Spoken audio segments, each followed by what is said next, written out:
अस्सलाम वालेकुम student. Computer science part 2 के फोर्थ लेक्चर के साथ मैं हूं आमिर रऊफ। आज की इस क्लास के अंदर जिन टॉपिक्स को हमने कवर करना है उसमें सबसे पहला टॉपिक है हमारे पास basic structure of C program. Last video के अंदर भी हमने इस टॉपिक को कवर किया था। आज हम इसको डिटेल के साथ देखेंगे।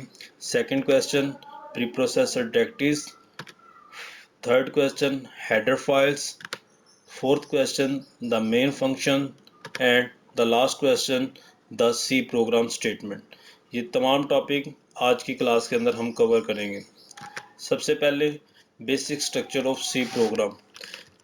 अब हमने सी का कोई भी प्रोग्राम बनाना हो तो उसका जो बेसिक स्ट्रक्चर है वो कुछ इस तरह होगा, जिसमें सबसे पहले हमारे पास होना चाहिए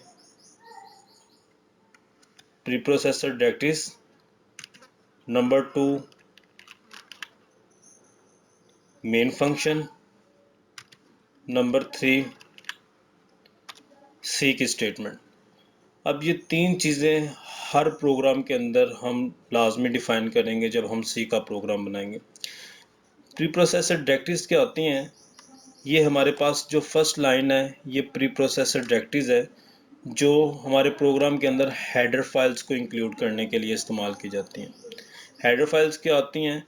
ये वो हमारे पास प्री डिफाइंड लाइब्रेरी फंक्शंस है जिनको हम जिन्होंने ये लैंग्वेज बनाई है उन्होंने कुछ प्री डिफाइंड फंक्शन डिफाइन करके इस लैंग्वेज का हिस्सा बना दें। उन फंक्शंस को जस्ट हम अपने प्रोग्राम के अंदर शामिल करते हैं और जब ज़रूरत पड़ती है उनको यूज़ करते हैं। तो हेडर फाइल की एक्सटेंशन हमारे पास .h होती है। ये हेडर फाइल की एक्सटेंशन है। जिस तरह हमारे पास कोई दूसरी फाइल होती है, एक्सटेंशन बताती है ये किस टाइप का डाटा है। लेट्स सपोज अगर मेरे पास abc.txt एक फ़ाइल है, जिसका मतलब है ये एक टेक्स्ट फाइल है। जैसे song.mp3, इसका मतलब है ये ऑडियो फाइल है। इसी तरह video.mp4, इसका मतलब है ये एक वीडियो फाइल है। इसी तरह .h बता रहा है कि ये एक हेडर फाइल है, हेडर फाइल जिसके अंदर प्री डिफाइंड फंक्शन मौजूद है। तो प्री प्रोसेसर डायरेक्टरीज को यूज़ करने के लिए सिंपल हम हैश का सिंबल इस्तेमाल करते हैं। ये हमारे पास कीवर्ड है, ये हमारे पास कीवर्ड है, और एंगल ब्रैकेट्स के दरमियान हम हेडर फाइल्स को एंगल ब्रैकेट्स में हम हेडर फाइल के नेम को मेंशन करते हैं। तो हर प्रोग्राम के अंदर सबसे पहले मेन फंक्शन से पहले हमारे पास प्री प्रोसेसर डायरेक्टरीज होंगी। सेकंड हमारे पास मेन फंक्शन है। ये जो सा ये हमारे पास मेन फंक्शन है।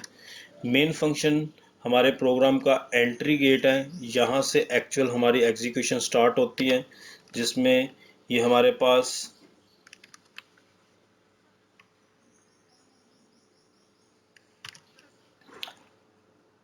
ये हमारे मेन फंक्शन की बॉडी है। जो भी एग्जीक्यूशन जब स्टार्ट होती है तो ये ओपनिंग ब्रेसेस से स्टार्ट होती है और क्लोजिंग ब्रेसेस पे क्लोज हो जाती हैं। जितनी भी इंस्ट्रक्शंस होती हैं वो सारी हम इस बॉडी के अंदर लिखते हैं। जैसे ये एक इंस्ट्रक्शन लिखी है प्रिंटफ और डबल कोटेशन के अंदर लिखा गया है माय फर्स्ट प्रोग्राम इन सी। ये सिंपल एक मैसेज है जो स्क्रीन के ऊपर डिस्प्ले होगा। तो ये सी की स्टेटमेंट है। सी की स्टेटमेंट हमेशा सेमी कॉलन पे एंड होती है। ये सेमी कॉलन कंपाइलर को बताता है कि ये स्टेटमेंट यहाँ एंड है। हर स्टेटमेंट के अंदर सेमी कॉलन, हर सी की स्टेटमेंट सेमी कॉलन पे एंड होगी। तो ये बेसिक स्ट्रक्चर है। जब भी हम कोई सी का प्रोग्राम लिखेंगे तो हमेशा उसके अंदर हमारे पास प्री प्रोसेसर डायरेक्टरीज होंगी, उसके अंदर हमारे पास मेन फंक्शन होगा और हमारी सी की स्टेटमेंट होंगी। और तमाम सी की स्टेटमेंट हम इसी ब्लॉक के अंदर लिखेंगे जो कि ओपनिंग कर्ली ब्रैकेट से स्टार्ट होगा और क्लोजिंग कर्ली ब्रैकेट से क्लोज होगा। जितनी भी स्टेटमेंट हैं वो सारी हम इसी ब्लॉक के अंदर लिखेंगे। हर स्टेटमेंट सेमी कॉलन पे एंड होगी। सबसे पहले प्री प्रोसेसर डायरेक्टरीज क्या होती हैं? प्री प्रोसेसर डायरेक्टरीज ऐसी कमांड्स हैं जो हमारे कंपाइलर को इंस्ट्रक्शंस देने के लिए इस्तेमाल की जाती हैं। प्री प्रोसेसर डायरेक्टरीज हमेशा अपने अपने सोर्स कोड को स्टार्ट प्री प्रोसेसर डायरेक्टरी से करते हैं, यानी सबसे पहले हम अपने प्रोग्राम के अंदर प्री प्रोसेसर डायरेक्टरीज को इस्तेमाल करते हैं जो कि हैश के सिंबल से स्टार्ट होती हैं। और दो तरह की हमारे पास प्री प्रोसेसर डायरेक्टरीज हैं, इंक्लूड और डिफाइन। ये दोनों कीवर्ड्स हैं जिनको यूज़ करते हुए हम ये दोनों हमारे पास कीवर्ड हैं जिनको यूज़ करते हुए हम अपनी प्री प्रोसेसर डायरेक्टरीज को अपने प्रोग्राम के अंदर शामिल करते हैं। और जो प्री प्रोसेसर डायरेक्टरीज है वो कभी भी सेमी कॉलन पे एंड नहीं होती, ये सेमी कॉलन पे एंड नहीं होती। अब दो तरह की हमारे पास प्री प्रोसेसर डायरेक्टरीज हैं, एक इंक्लूड और एक डिफाइन। सबसे पहले इंक्लूड प्री प्रोसेसर डायरेक्टरीज क्या है? इंक्लूड प्री प्रोसेसर डायरेक्टरीज हमारे प्रोग्राम के अंदर हेडर फाइल्स को शामिल करने के लिए इस्तेमाल की जाती हैं। अगर हमने प्रोग्राम के अंदर कोई हेडर फाइल्स को मेंशन करना है, अपने प्रोग्राम के अंदर हेडर फाइल को स्पेसिफाइड करना है, तो हम इंक्लूड प्री प्रोसेसर डायरेक्टरीज इस्तेमाल करेंगे। सबसे पहले इसका आप सिंटैक्स देखें। सिंटैक्स वो रूल्स हैं जो लैंग्वेज ने डिफ़ाइन किए हुए हैं। हमने अगर अपने प्रोग्राम के अंदर हेडर फाइल को शामिल करना है तो इसी रूल को फॉलो करना पड़ेगा। जो इंक्लूड का सिंटैक्स है, हैश का सिंबल और इंक्लूड का कीवर्ड है, और एंगल ब्रैकेट्स के दरमियान ये हमारे पास उस हेडर फाइल का नाम होगा जिसको हमने शामिल करना है। जैसे एग्जांपल के तौर पे हैश इंक्लूड stdio.h। या stdio.h स्टैंड फॉर स्टैंडर्ड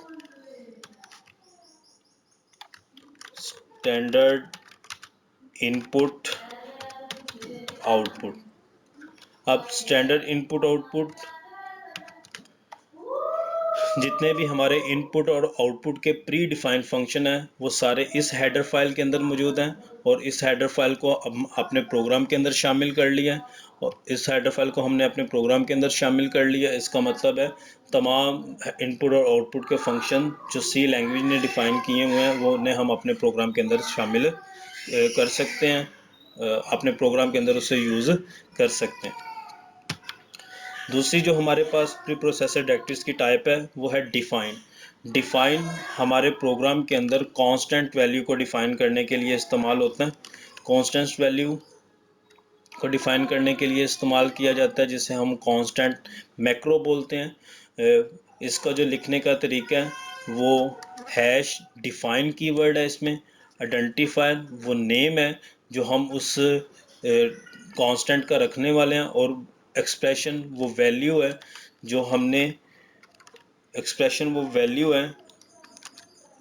जो हमने उस आइडेंटिफायर को देनी है या उस कांस्टेंट को देनी है। जैसे फॉर एग्जांपल मेरे पास यहाँ ये हैश डिफाइन पी आई हम नाम रखे हमने पाई की वैल्यू होती है 3.141593। अब अपने प्रोग्राम के अंदर जब मैं पी आई को इस्तेमाल करूँगा तो इसका मतलब है मैं इस वैल्यू को यूज़ कर रहा हूँ। इसी तरह डिफाइन सिटी इस्लामाबाद, जब अपने प्रोग्राम के अंदर हम सिटी को इस्तेमाल करेंगे तो इसका मतलब है हम इस्लामाबाद को यूज़ कर रहे हैं। नेक्स्ट हेडर फाइल क्या होती है? हेडर फाइल जैसे मैंने पहले भी बताया कि हेडर फाइल इंफॉर्मेशन अपने प्रोग्राम के अंदर जो हमारे स्टैंडर्ड लाइब्रेरी फंक्शंस हैं उनकी इंफॉर्मेशन हेडर फाइल के अंदर मौजूद होती है जिसकी एक्सटेंशन .h है। .h बताता है कि ये हेडर फाइल है और इसके अंदर प्री डिफाइंड लाइब्रेरी फंक्शंस मौजूद हैं। जैसे मिसाल के तौर पे math.h अगर मैं अपने प्रोग्राम के अंदर इस तरह हैश इंक्लूड math.h यूज़ करूँगा तो इसका ये मतलब है कि हम अपने प्रोग्राम के अंदर जो मैथ के प्री डिफाइंड फंक्शन अवेलेबल हैं, सी लैंग्वेज के अंदर जो मैथ के फंक्शन अवेलेबल हैं उन्हें हम अपने प्रोग्राम के अंदर यूज़ कर सकते हैं। तो इसको लिखने का तरीका, हेडर फाइल को शामिल करने का तरीका वही है जैसे प्री प्रोसेसर डायरेक्टरीज को यूज़ करने का, हैश इंक्लूड और उस हेडर फाइल का नाम जिसको हमने अपने प्रोग्राम के अंदर शामिल करना है। जैसे यहाँ हमारे पास एक stdio standard input output header file है, एक conio.h जो कि कंसोल इनपुट आउटपुट के लिए इस्तेमाल की जाती है।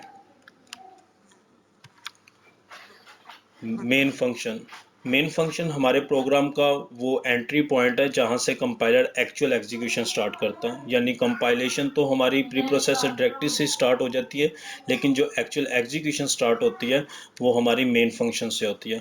तो ये हमारे कंपाइलर को बताता है कि एक्चुअल प्रोग्राम स्टार्ट कहाँ से करना है। तो ये हमारे प्रोग्राम का वो पॉइंट है जहाँ हमारे प्रोग्राम की एग्जीक्यूशन स्टार्ट होती है। वाइड का मतलब नो वैल्यू है, और मेन फंक्शन यहाँ हमारे पास कीवर्ड है। कीवर्ड क्या होता है? ये उस लैंग्वेज का वर्ड है जिसको हम यूज़ करते हैं। कीवर्ड, और कीवर्ड हमेशा हमारे पास लोअर अल्फ़ाबेट के अंदर होते हैं। अब ये वाइड आगे क्यों लिखा है, पीछे क्यों लिखा है, इसको आप अभी फिल वक्त के लिए रहने दें। इसका मतलब होता है नो रिटर्न वैल्यू, और इस वाइड का मतलब है नो पैरामीटर एक्सेप्ट। तो सिंपल अगर हम इस तरह भी लिख दें, अगर हम इसको ऐसे भी लिख लें, मेन और पैरेंथेसिस को खाली रहने दें और प्रोग्राम की बॉडी लिख दें, तब भी ये ठीक होगा। ये भी हमारे पास एक मेन फंक्शन है, ये भी हमारे पास एक मेन फंक्शन है। तो वाइड का मतलब है नो वैल्यू, और पैरेंथेसिस के अंदर भी वाइड का मतलब है नो। ये जो हमारे पास ब्रैकेट्स हैं इन्हें हम पैरेंथेसिस बोलते हैं, और ये हमारे पास इस प्रोग्राम की, ये हमारे पास इस प्रोग्राम की बॉडी है जिसके अंदर हमने वो सी की स्टेटमेंट, जो भी मेन फंक्शन के अंदर हम जो भी वर्किंग करवाना चाह रहे हैं वो इस बॉडी के अंदर ही लिखेंगे।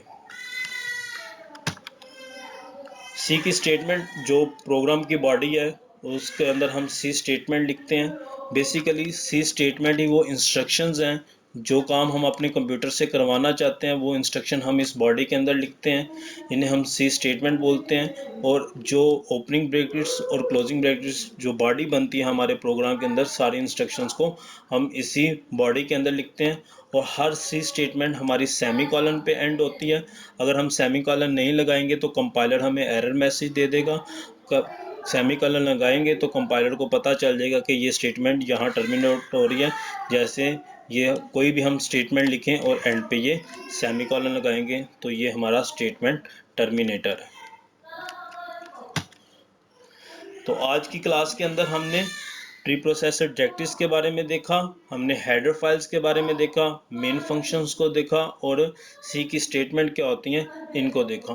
तो हमारा जो बेसिक स्ट्रक्चर है प्रोग्राम का, वो उसमें हमारे पास यही 4 चीज़ें शामिल होती हैं। सबसे पहले प्री प्रोसेसर डायरेक्टरीज उसमें शामिल होता है। प्री प्रोसेसर डायरेक्टरीज हमारी हेडर फाइल्स को अपने प्रोग्राम के अंदर शामिल करने के लिए हम यूज़ करते हैं। और मेन फंक्शन हमारे प्रोग्राम का एंट्री पॉइंट है जहां हम अपनी एक्चुअल एग्जीक्यूशन स्टार्ट होती है हमारी। और सी की स्टेटमेंट वो इंस्ट्रक्शंस हैं जो काम हम अपने कंप्यूटर से करवाना चाहते हैं, ये हमारी सी स्टेटमेंट कहलाती हैं। और हर सी स्टेटमेंट एक सेमी कॉलन पे एंड होती है। तो आज की क्लास यहीं क्लोज होती है। अपना बहुत सारा ख्याल रखिएगा। अल्लाह हाफिज़।